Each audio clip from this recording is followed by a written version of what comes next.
Kembali Bapak Ibu, Saudari-saudara umat beriman terkasih dalam Tuhan, salam sehat berlimpah berkat. Hari Kamis tanggal 30 November 2023, gereja merayakan Pesta Santo Andreas Rasul.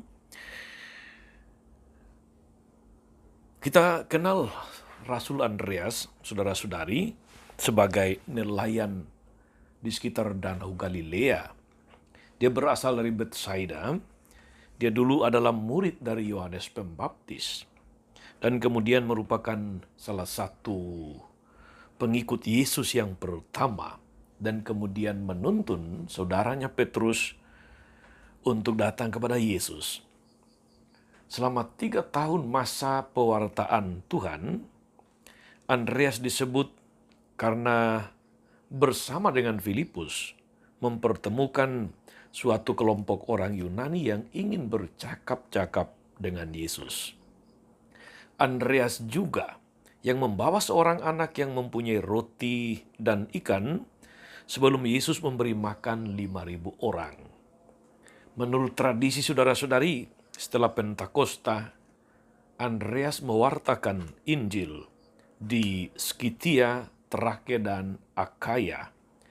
Dia wafat sebagai martir di Patras dengan penyiksaan salib berbentuk huruf X.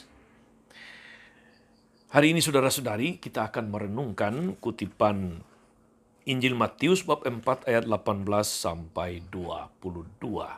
Kita mendengarkan sabda Tuhan dalam nama Bapa dan Putera dan Roh Kudus. Amin.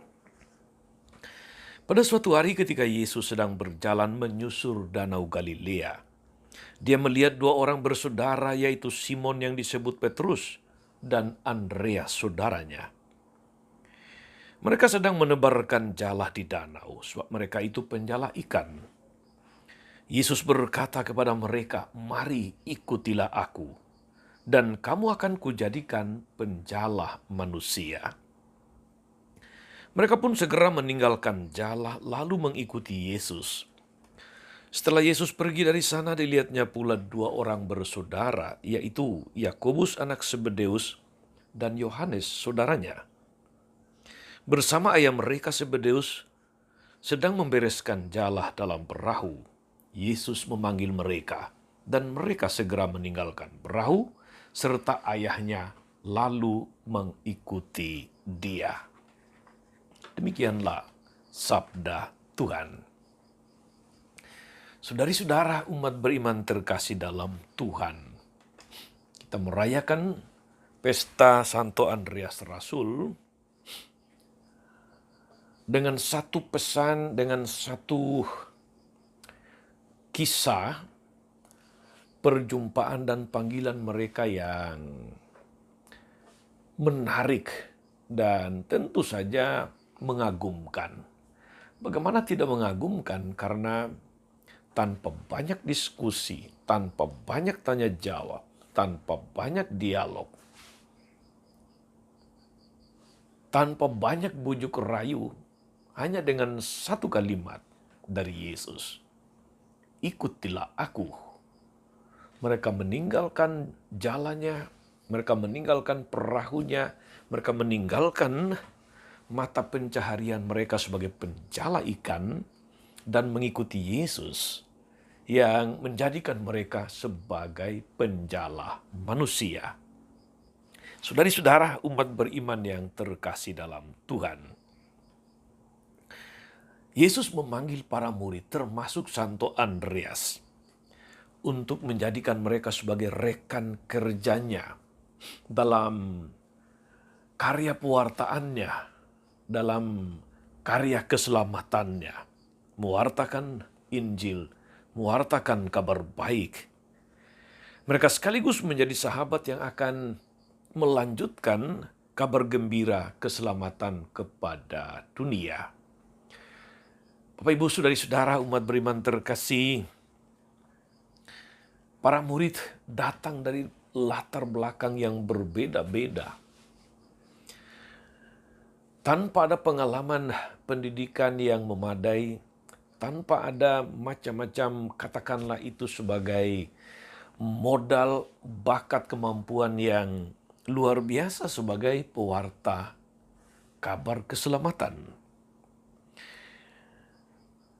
Dengan perbedaan latar belakang ini, sebetulnya ada sebuah kekuatan di sana, yaitu bahwa terdapat perpaduan kekuatan di dalam pelayanan.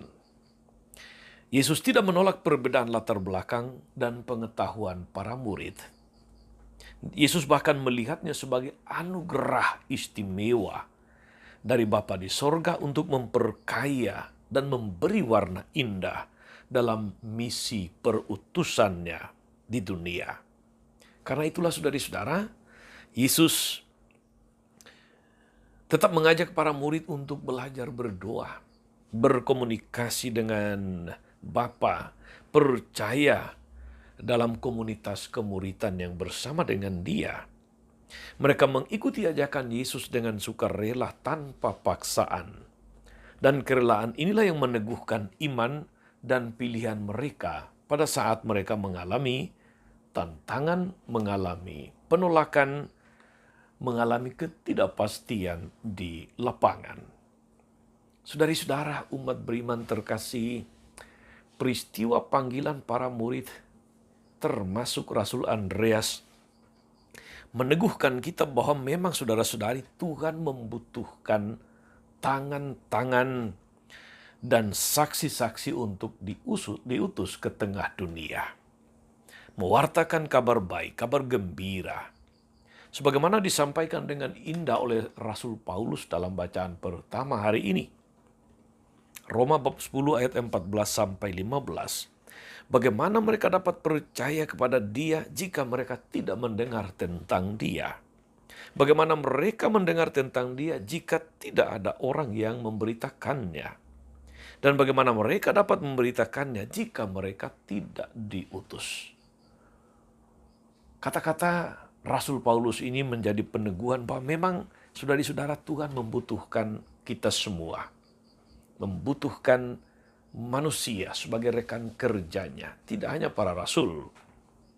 Yang paling perlu bagi kita saudara-saudari, mari kita belajar kepada para rasul, khususnya Rasul Andreas, yang membiarkan diri dibentuk oleh Tuhan dari penjala ikan menjadi penjala manusia.